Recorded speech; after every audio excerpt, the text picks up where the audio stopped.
Our Stories podcast. It's all over. It's on Spotify. It's probably the number one spot. All right. And as of right now, we are now live, I believe, on YouTube and Twitter. So, and you can hear me okay, right? Yes, I can. Good deal. We're going to go with the live for the podcast in 3, 2. Welcome to another episode of $1 Million Stories. Today, I have a special guest who is a major Alabama fan, and you guys are going to be in for a real treat. She became a bestseller approximately a week and a half ago, 2 weeks ago. Her name is Pam Greenberg. She is currently a certified hypnotherapist who graduated from the Hypnosis Motivation Institute in Tarzana, California, the nation's only accredited college of hypnotherapy. Pam was under the supervision of staff instructors holding teaching credentials from the State Department of Education. Prior to attending the Hypnosis Motivation Institute, Pam achieved a bachelor's in communications from the University of Alabama. The book she put out is called Roll On to Victory. And I want to welcome her now. Thanks so much for being here, Pam. I'm so excited to be here. We had an adventure with your book. You are now an Amazon bestseller. You're out there. You're probably getting a lot of attention. You are already featured in the news prior to the book coming out. How has your life changed since the book came out? It's been a whirlwind. I mean, an absolute whirlwind. I mean, the feedback I'm getting is just incredible. And I think I had told you when we started this journey that you had asked me what I wanted to accomplish. And my feeling was, if I can help one person who's struggling with something and they read my words and it helps them, to me, that's a win. And so far, it's beyond my expectations. I think you sent me a screenshot of one review, right, in the first couple days of the book launching. And it was exactly what you just said. It changed her life and it gave her a positive outlook on some things. And that's what you do on a daily basis, right? Explain a little bit about your practice. Well, I mean, it's hypnotherapy. It's vocational, avocational self-help. Basically, people come there's about 145 different things you can come and get help with, but it's about making positive changes in your life, whether it's to quit smoking or to lose weight or to be better at whatever sports you play, or fears, phobias, anxiety, stress, just relaxation. You know, people come into my office, they have a tool belt, but they have absolutely no tools. So they come in my office and we talk and we do hypnosis and I give them tools. Sometimes it's something just as easy as just learning how to breathe. You know, everybody thinks they breathe, but seriously, you got to breathe a different way, you know. But the unfortunate thing is people usually come to me as a last resort because they've tried everything else. So now I'm going to try this, so I'm trying to get the word out that, hypnotherapy is something maybe you should try first because, I work with the subconscious. This is going back, from birth, or if you believe in reincarnation, past lives. Your cell memory travels on and on and on. So, it really is. It's about just deciding what it is that you want, because that's the major component. You got to want it. I can have people that come for smoking cessation and they'll give me every reason in the world why everybody else wants them to quit. And I say, okay, but you've been smoking for 30 years. What light bulb went off today? Oh, well, my wife is nagging me. Okay, come back when you have a good reason. That's not going to work. So is it a common trend that people usually come to you whenever, like you said, it's a last resort, but also there's something that happened in their life where it's a do or die, they need to make a change, and therefore they're willing to put it all on the line to, trust in this practice? Is that what it is? Right. Well, you have the number one thing is you got to want to make the change. The second thing is you got to be open and willing to try something new. Like I said, an example could be, being in a stroller when you're 9 months old, a dog comes up and growls at you and nips at you and you cry. Consciously, you don't remember that. You're 9 months old. But fast forward, maybe 12 years and you're standing somewhere and a dog comes approaching you and you have this sudden fear and you don't, oh my gosh, it's going to bite me. Oh my God. And you're just terrified. Well, it comes from being 9 months old, even though you don't remember it. Your subconscious mind is formed from the time you're born till you're about 8 years old. You take in everything. You don't question anything. You don't have the capacity. You don't have logic or rationalization. So you're taking in everything. You may have an association to hating broccoli when you've never even tasted broccoli, but when you were 3, mom said, "Oh, I don't make broccoli in the house. It stinks it up. Therefore, I don't like broccoli." So, you can change your associations. You just have to figure out what it was. I mean, a lot of people, smoking relieves stress. But when you want to quit, you send the message down, and the subconscious mind doesn't let anything in that it doesn't already know. So here you are, you're older, your mom smoked when you were young, and here you are as an adult and you're stressed out. So the first thing you're probably going to do is grab a cigarette because your subconscious mind knows that smoking relieves stress. Fast forward another 10 years and you go, "Why am I doing this? I don't want to smoke." You have every reason in the world to quit, but you can't quit. You can send that message down and you can quit for a little bit, and then maybe you're going to start back up again, or you just can't quit. But by changing the association coming in, we get the body, mind, emotions, everything's into a relaxed state, so we can penetrate into that subconscious mind. And maybe we've talked about it, and maybe we've decided that mindful breathing can relieve your stress. Because if you sit at a desk, I mean, you can't go for a run, you can't go punch a bag, you can't go to the gym. You got to do something while you're sitting. So mindful breathing, because basically, you have a pen, it's the same thing, except for there's no nicotine. So by being able to go in and change that association, we get rid of that old association. And anytime you get rid of an old association, you got to replace it. So we're replacing smoking relieves my stress with mindful breathing relieves my stress. And then you can quit smoking. So I heard somebody tell me recently, I'm Mike, you're 38 years old, but you're really not just 38. You're actually 27, you're 24, you're 17, all at the same time. And when something happens to you in your life, you will revert back to maybe the lowest common denominator of who you really are, right? So it's almost like what you're saying, that if something happens to somebody and maybe they have that need for smoking, they revert back to when it all began. When was it that started to become accepted in their life?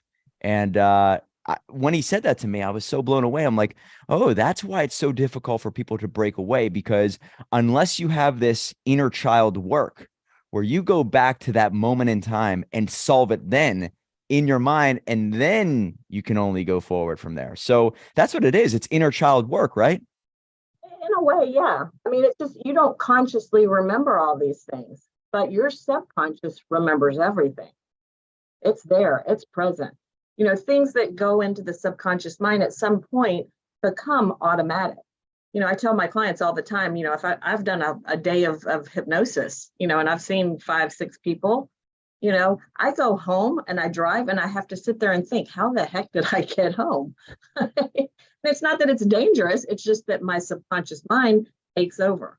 It kind of sucks when I want to go to the store and I find myself at home and I go, oh, because my mind is so used to going, it's going from work to home, that when I have some place to go, I have to literally tell myself, okay, you're stopping at the store. You're stopping at the store, because the subconscious mind makes things automatic. It's kind of like a baby learning to walk.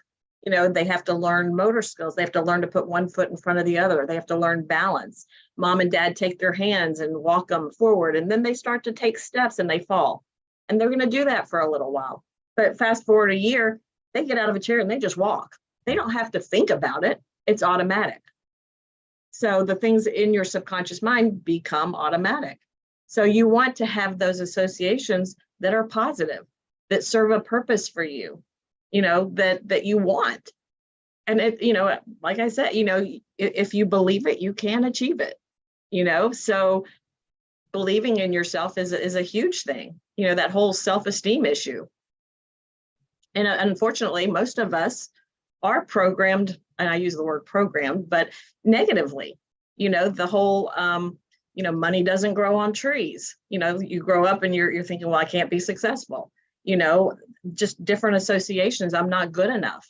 I'm not worthy of good things, and it's like you have to kind of go in and reverse that stuff. But, even though you may come from a very loving family, a very supportive family, but you can still get that association of, I'm not good enough. I didn't, I got to be on that test and he got an A. I'm not good enough. I didn't do good enough. Hmm.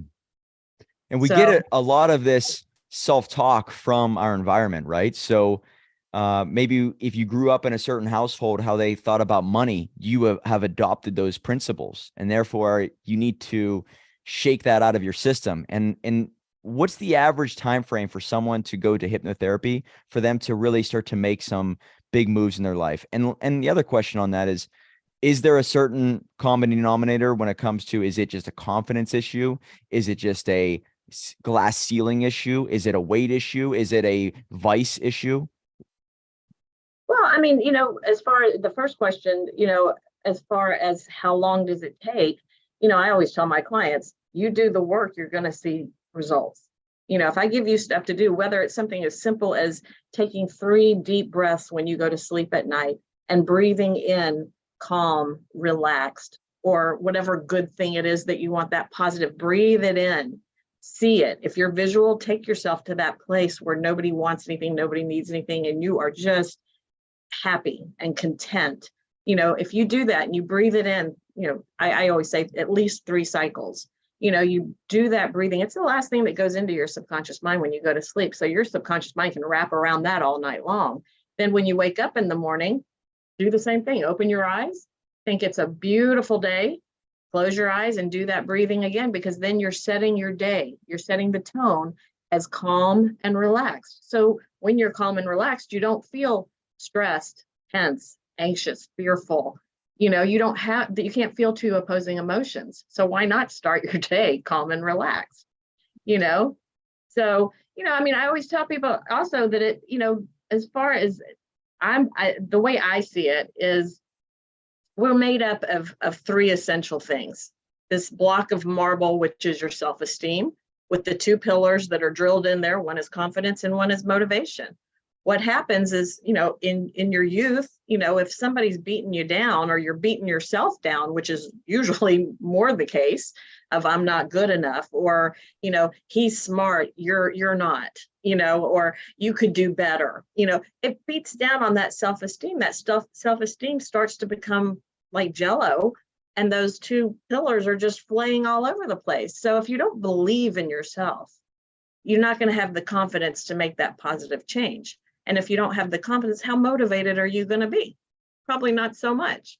So it's about building up all 3, which I do in every session, whether you come in for smoking, fears, sports, weight loss, it doesn't matter. There's a buildup of all 3, because in my opinion, who doesn't need more? I like how you said you need to start the day on the right foot. I will tell you, in the most stressful days of my life, 2017, I realized this hack, and I didn't know where I picked it up from, but how you go to bed is pretty much how you wake up, right? So I realized that I got the best out of me during the hardest days of my life if I started off looking forward to the first hour of the day. And the only way I was able to do that was, you ready for this? I would make sure I watched 2 episodes of Married with Children, the show Married with Children. So I would wake up, I believe it was either 5 a.m. or 6 a.m., one of the 2. And I would watch 2 episodes to put myself in a very good state of mind to go into work, because I would work pretty much for 12 to 15 hours straight. So starting off on the right foot in a positive mood really was a game changer. All right, let's switch gears here for a second. The defining moment in your life was a near-death experience, and you talk about this in your book. You were not always the hypnotherapist. You were not always in this world. It did take something crazy in your life for you to understand the power of the subconscious. So tell me about that journey. What was that day like? And your dog, I believe, saved you. Is that right? Yeah, Hershey the Wonder Dog. Yeah, I was actually in my residency for hypnotherapy, and had come home, and he wanted to go outside, and I was trying to take him to the side of the house because he used to pee right by the sliding glass door, and it used to irritate me. So I would take him to the side of the house. Started feeling really kind of weird. I felt my hand jerk once and thought, I'm going to pass out. I felt like I was going to faint. And I was trying to think, did I eat today? I didn't know what was going on. And I was texting my daughter, so I knew what time it was. It was 3:04 in the afternoon on April 30th of 2017. And I was texting her to find out what time she'd be home. And I thought, oh, I better sit down. And that's the last thing that I remember. Next thing I know is Hershey's on top of me, and there was drool, and he had bitten holes in my shirt. And I was like, get off of me. And I thought it had just been like a couple of seconds. And I picked up my phone to see if my daughter had answered me, realized I'd never hit send, and realized it had been 27 minutes, and thought, okay, this is not good. And he pushed me. I mean, he's a little Cocker Spaniel, and he pushed me, and I got up, I walked inside. My daughter had gotten home, and she looked at me and she says, "What's wrong with you?" I said, "I'm not sure." I said, "I think I might have just had a stroke." And I said, "But I'm going to go lay down." And she's like, no. And of course, she called my dad, who told her, call 911. So they took me in the ambulance. That's the last thing I remember, really. I mean, I know I was at the hospital, but had a neurosurgeon who was wonderful, Dr. Gill. And he, did a bunch of scans and tests, found out I had 6 lesions on my brain. And, the first doctor came in with this really ugly yellow purse. That's all I really remember about her. She was an oncologist, told me I had lymphoma. And I was like, but I had a barbecue yesterday. I was fine. I was like, I had people over. Everything was good. Then the neurosurgeon comes in and says, no, I don't think you have lymphoma. Then another doctor, you have MS. So then they decided to redo the MRI. Dr. Gill took me down, opened my head, did brain surgery, did a biopsy, sent it off to a doctor at UC Irvine, UCLA, a bunch of different places. And the doctor at UC Irvine came back and said, oh my gosh, she's got, and it was like, I think 10 words, but basically came out to be primary angiitis, central nervous system. Very, very rare autoimmune. He says, you got to start her on 65 milligrams of prednisone, and she's going to have to go through chemo. So I'm hearing chemo and I'm going, so it's cancer? And yeah, it was just really confusing. I mean, and I kept telling them all along while I was in the hospital, I'm leaving Thursday. My daughter's graduating from Kentucky grad school and I'm going. And they kept telling me, yeah, you're going. Well, I think they opened my head on Wednesday, and, it was pretty obvious I wasn't going. But I got out of the hospital and was in a wheelchair, couldn't walk, couldn't use my arms, it was just the strangest thing. And I was like, this is so weird. I had a barbecue before all this happened. There was, they kept asking, do you have a headache? Did you have a headache? Do you have ringing in your ears? And I was like, no, everything was good. So I ended up going through 2 rounds of chemo in California, which is where it happened. And, did a couple of MRIs, and 3 weeks after I got out of the hospital, I came with my older daughter. We came to Charleston, and I was like, I'm moving. And everybody's like, I think you need to finish your treatment. I was like, no, if I stay in California, I know I'll die. I'll be dead. And met my realtor, found a house, came back, put my house on the market. They closed within 2 days. I moved August 4th of 2017. An MRI right before I left, which showed that the largest lesion had shrunk by half. And they were like, this is good. This is good. They had me set up at MUSC, saw my doctors. And by the time I went for my MRI in October, I was with my brother. He came and stayed with me because I couldn't obviously live by myself. And, my family kind of took turns, take turns taking care of Pam, and went for my MRI and went up with my brother. And Dr. Lindhorst was, kind of puzzled looking at my MRI, and he says, he's showing it to me. And I said, to me, it looks like an avocado. I don't see anything. So he showed me the scan from when it happened to that scan. He says, the lesions, they're gone. And I said, they're gone. I'm like, what do you mean they're gone? He goes, they're not tumors. They don't grow, they shrink. He said, it doesn't mean that they can't come back. They don't know what causes it. And that's when he told me that I was the 4th survival case. And I was blown away. And I was like, what do you mean the 4th survival case? What happened to the other people? And he said, basically, they have that seizure, they go into a coma, and they don't come out. Or if they do, they come out kind of in a vegetative state. So he said, your dog literally saved your life. And I was like, wow, he's steak, whatever he wants. He's king. He's king. He's Hershey, whatever he whatever wants. you want from here on out. It's all yours. But, I had to graduate. I did, I set goals for myself. Once I got to South Carolina, I got into some intense physical therapy. So I went from the wheelchair to a walker, to a cane, to where I could finally, walk on my own, and I could drive and could live on my own. And, I just kept setting up goals, like here we have the Ravenel Bridge, which is, 5.4 miles, from one end to the other, and back. And that was my goal. I'm going to walk that bridge. And I did it in stages, but by February of 2018, I walked the whole thing. And then I just kept setting up different goals, thinking forward, got it, I think positive mindset. I'm going to paddleboard. I want to paddleboard. I've always wanted to do that. I'm going to paddleboard, so I did that. And it's a lot of core strength. So I worked with a trainer to get that strength to get, and then it was like, I'm going to do cycle bar and I'm going to do this and I'm, just kickboxing and I'm going to do it all. And, since that day, I've not had one lesion. So, I'm pretty sure that the thought now is that it is stress related. So, I said I'm in a great occupation to keep that stress level down and help other people do the same. Wow.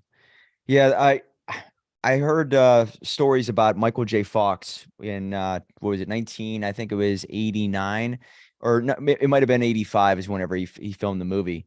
But all of the stress and lack of sleep and all that is potentially what led to Parkinson's. And I always think about stories like that because when life gets crazy and stressful, yeah, you can battle right through it and deal with the stress, but you don't know the long-term effects of it. And so now you manage it probably way more properly. And is this whenever you started to become a student of the hypnosis world? Yeah, when it happened to me, I was actually in my residency. I went into hypnotherapy school because of a psychic. I went to a psychic who told me that's what I needed to do, gave me a card, and I was like, she's crazy. And I went home and I thought, I'm pretty sure I threw it away.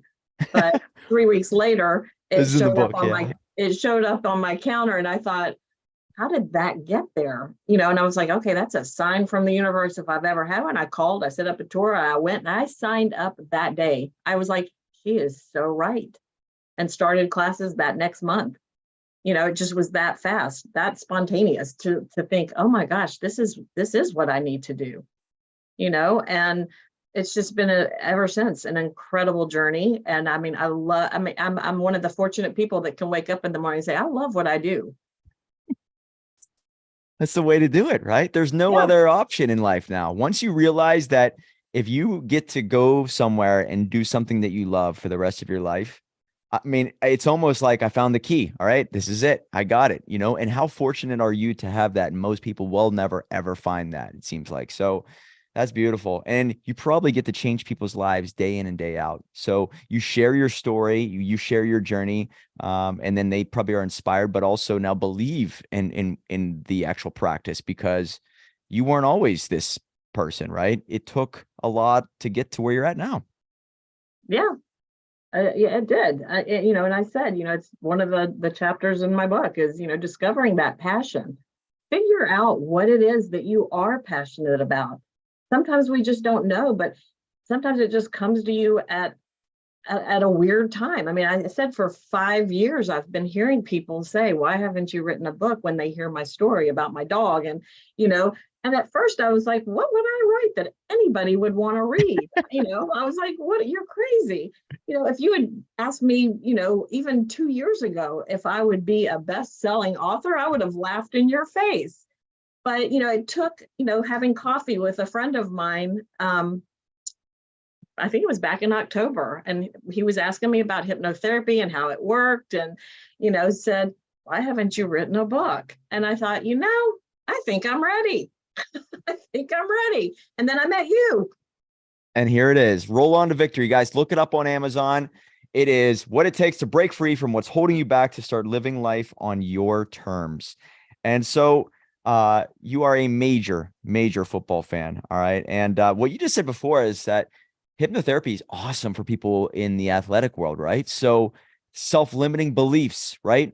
Their own potentially that's in a box somewhere that you might be able to set free. Your dream is to help Alabama football maybe unlock some potential. Is that right? Football, golf, baseball. I mean, they got so many national champions, that most people would think, well, they don't need it. But you know what? It's when you really start to get it, that's when you need to continue it. It's like, athletes are the worst at getting in their heads. They get in their heads so bad. I could go to a group of even just high school football players and say, who here thinks that they can be a starter? Raise your hand and you'll get just a handful. No way. They will raise their hand, and then usually they are the starters. And I say, put your hands down and let's see the rest of you put your hands up. Point to one of them and say, why can't you be a starter? Well, what's wrong? What's wrong with you that you can't be a starter? And they look and I said, well, he's a lot, I'm a wide receiver and he's a lot bigger and a lot taller than me. And I can throw right out at him because, I know my Alabama football. Devontae Smith, he's the Slim Reaper. He was the tiniest guy, and he's playing for the Philadelphia Eagles now, and he is a star. And now I've got another one to add to my list. Bryce Young, number 1 draft pick in the NFL, quarterback for Alabama. They kept saying he's too small. He's too small. He's going to make the Panthers a whole new team. So it's like building that confidence and having them believe in themselves. Because if you don't believe you can do it, you can't. That's right. Why people come in my office. I can, I will, I do. I can't, I won't, I don't. Doesn't exist. It doesn't exist. It's that self-talk. It all begins there.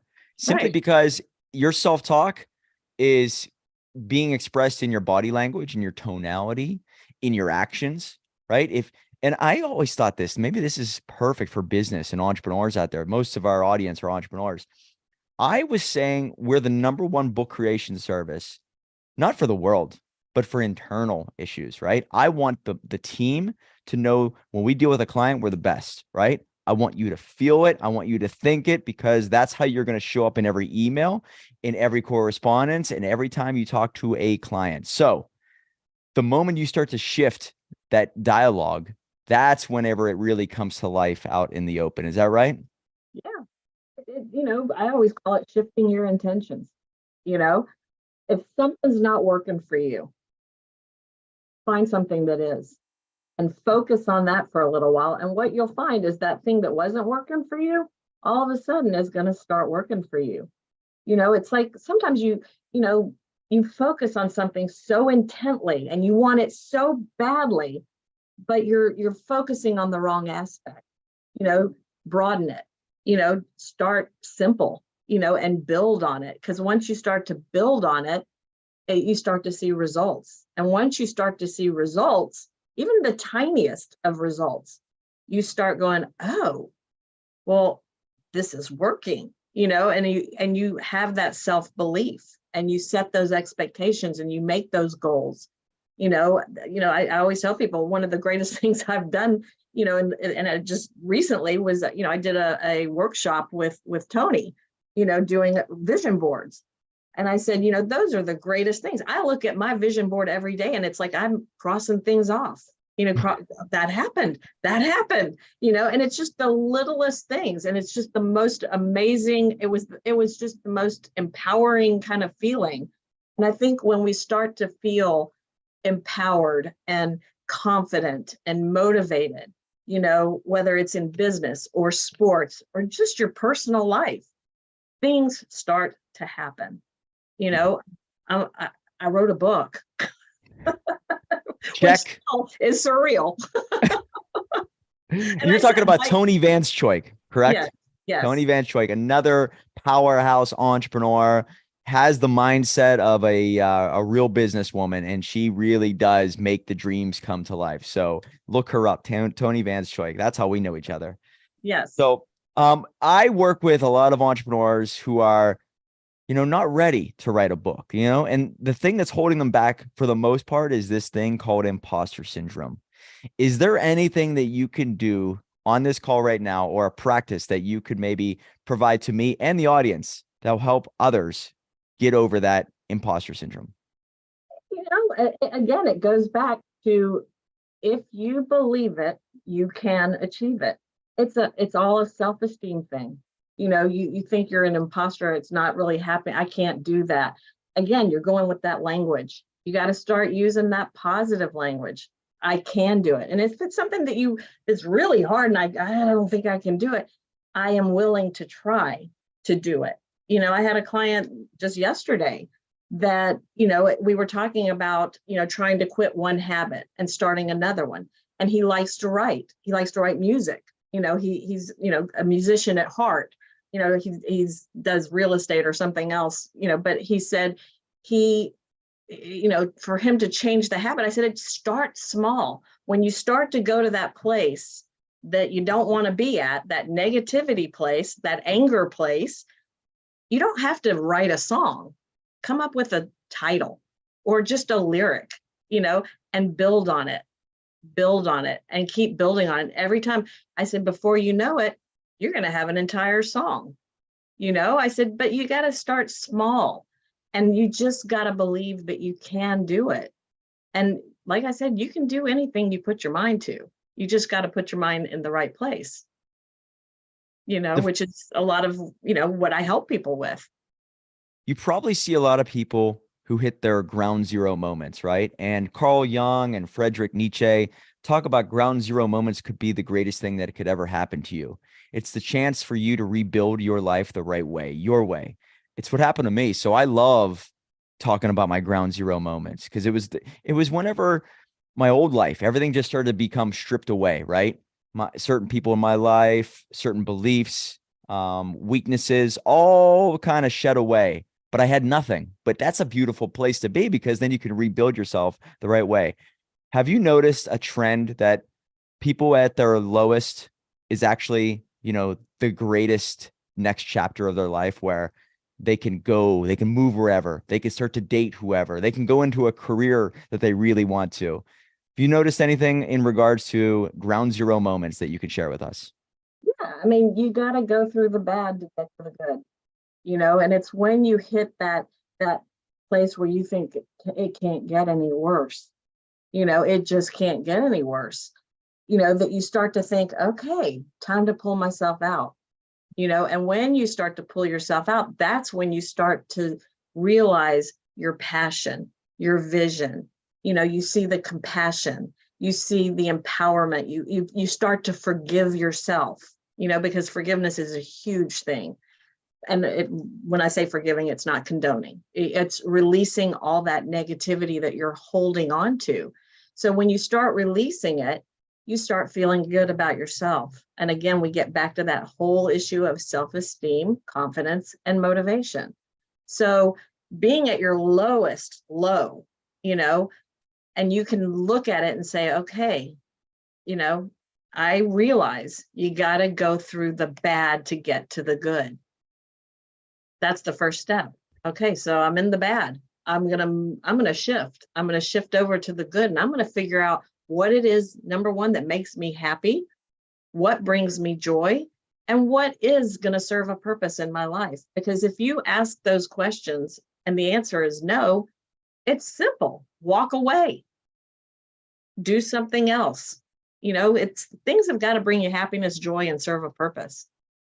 It's when they don't that you start to get into that low. You start to get into that ground zero, because you're not happy. So happiness is key. In your book, you talk about defining your own happiness. And Dr. Jordan Peterson, are you a fan of Dr. Jordan Peterson? Did we talk about him? No. Okay, so Dr. I'm not a fan, but we didn't talk about him. But clinical psychologist that's out there. He's on some of the biggest stages, and he always talks about happiness is the realization that you are making progress towards a goal. And, there are people out there who make $1 million a year, $1 million a year, $1 million a year. And then one year they make $700,000. They're actually less happy than a person who's going from 100,000 to 200,000 to 300,000. Right. So the money is really not significant. It's the realization that you're on the right track to obtaining a goal. And so I take that and apply it to life. I'm like, well, what's the rush? What's the rush to make $1 billion? Can't you enjoy the process of every step of the way? Once you take away that whole rush to do something and you just enjoy it, I don't know what it is, but everything starts to fall into place the right way. So that's significant. And then you also talk about, and it made me think about you in this recent interview with a client. He talks about building the perfect average day, not the perfect life, the perfect average day. And in chapter 6, I believe you talk about building a perfect day. Can you talk a little bit about this significant piece in this chapter? Because I love the fact that we have the ability to build our schedule around the perfect day. And the moment we start to realize we have that control is whenever we build the business around our life rather than our life around our business. Right. Yeah. I mean, building the perfect day. I mean, it's so different for everybody. For me, it's being able to get up, sit on my porch, drink my coffee, talk to the same red bird that comes to my bush right outside my porch every morning, have a conversation, be able to sit on the couch, inside with my two cats, because I am a dog person, you know, and just exist and just be in the moment. Because when we get in the moment, you have a moment and then it's gone. So why not enjoy every single moment? Because when you stop and you start going into that what if, and that you're going into the future, and that's no place to be. When you talk about things that happened before, you're in the past, that's done. So we've got today, we've got this moment, and then it's gone. I mean, I tell people all the time, I could sit and stress for 10 minutes because I heard, a perfect example was when it was turning 2000, Y2K. Everybody was freaked out. Oh my God, the world's going to end. And people were stressed out for months because it was going to be 2000 and the world was going to end. And then that, 3, 2, 1, the ball drops and nothing happens. And everybody's like, wow, okay. Wasted energy. Totally wasted energy on something that you just don't know. So why stress out about what's going to happen? We don't know what's going to happen, so be in the moment and create your perfect day, or your not so perfect day, but just your average day that where you find happiness, you find those things that you want, that you desire, and make it happen. Just make it happen. You have the ability. Man, I started to think about when I get to go for runs. I used to say, man, I have to run because I know I want to stay in shape. Well, then as time went on, I realized I had to start saying, I get to run. I can't believe I get to feel this. And you talk about breathing. I started to concentrate on my breathing as I was running. The moment you concentrate on your breathing, you forget about the pain that you're in. It is so wild. And then you start to have gratitude that you get to run and you could feel the sunshine. And the perspective change is just, it's just incredible. So just by shifting, what you have to do, what you want to do, what you get to do, and then start to appreciate the little things that are around you. You talk about just the little things that are the things that add up to the big things in the book. And it is amazing how it's kind of spilled off into every part of my life.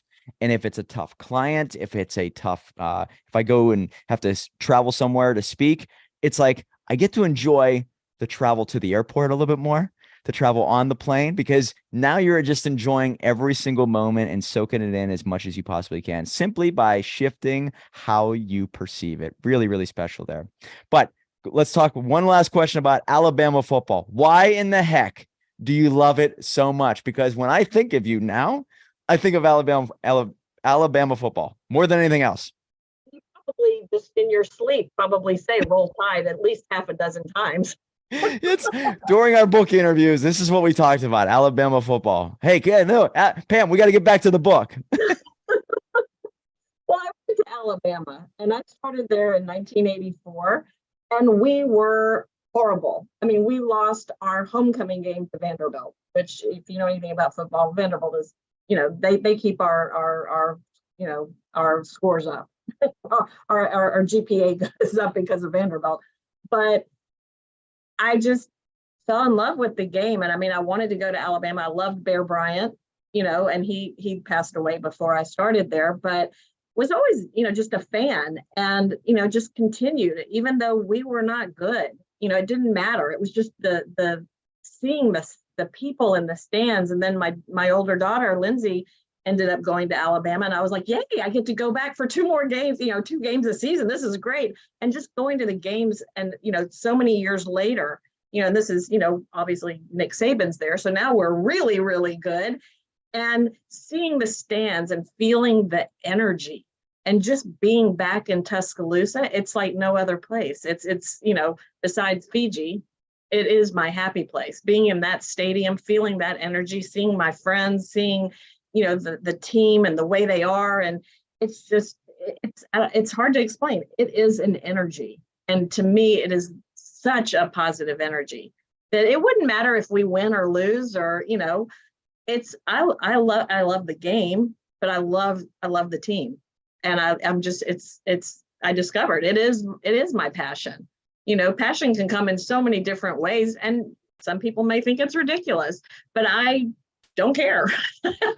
I love it. I love it. And it's just, it brings me joy. When you talk about, does it bring you joy? Does it bring you happiness? Does it serve a purpose? The answer is yes, yes, and yes. It does. I love it. Roll Tide forever. Yeah. I every once in a while I'll scroll through the internet, and if there's any news about Alabama, I have no interest in it, by the way, football or anything. But now that I know you, I'm always like, oh, what is that news? Because I guarantee that's making her really happy or sad. Something about what I'm reading here. So your enthusiasm for it is definitely infectious. And I just think anybody out there wants to be around people who just love their life. And I see that in you. So it's been an honor to work with you. There's a lot to do with this book. There's going to be a lot of opportunities that come your way. The best way for people to get a hold of you, though, is it through Instagram? The Hypno Frog, I believe, is the Instagram handle, right? I was going to say Instagram, Facebook. I'm on LinkedIn. Go to my website, www.myhypnofrog.com. And I've got a link to the book. I've got a link to the article that I was just featured in, and all kinds of useful information. That's it. The book, Roll On to Victory, What It Takes to Break Free from What's Holding You Back to Start Living Life on Your Terms. Thanks so much, Pam. And always roll tide. Thank you.